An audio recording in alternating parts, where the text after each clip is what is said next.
Antonio Iannetta with us here in the John Mendola Show. Linebacker. Let's talk a little bit about, for you. You lived in Farmingdale, New York.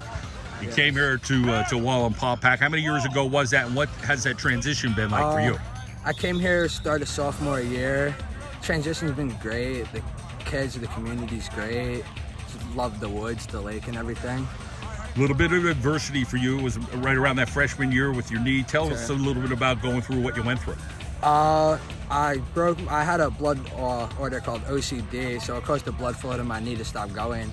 So during a football game, my knee actually snapped, and I was in a leg brace from like the top of my quad down to my ankle, and I had to do physical therapy for like 6 to 8 months, and I physically couldn't leave my bed for like 3 months.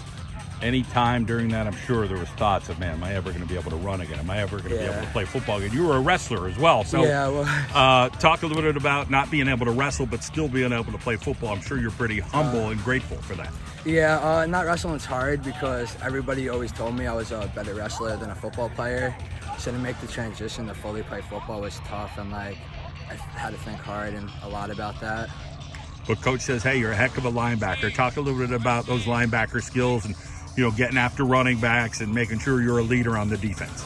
I just love like playing linebacker, being able to like see the whole field from where you are basically, and just kind of feel like the linebackers are more the leader on the defense, and like it's kind of the pressure that I like to have on me. And like just when like ever like I chase down a running back after a big play, just the thrill after is great. We know here for 2022 the Buckhorns are going to be big up front on the offensive side, but I'm sure some of those guys will transition on the defensive front, which will help you, hopefully you and the other linebackers, to make tackles. Talk about who some of those big guys are up front that you're hoping will, you know, take up some of those offensive lines. Definitely Jordan Santiago at outside linebacker. He's coming to a junior. He's a pretty big kid.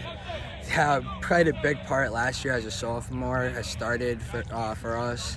Had 2 touchdowns during a big game against us during Western Wayne. Coach Watson, one of those guys who's approachable. He'll tell you the way it is. He wants you in that weight room. What's your relationship been like with him? I love Coach Doc. He's great.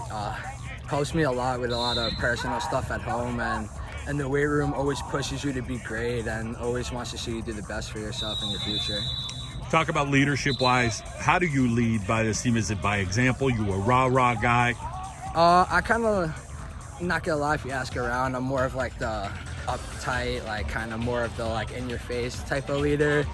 But like also like I like leading by demonstration. I always like being the guy that coach likes pointing out for examples and doing demonstrations with. Everybody needs a rah-rah guy. You're the guy getting in your face, trying to get them to get after it. I hope you have a successful season. Thank you.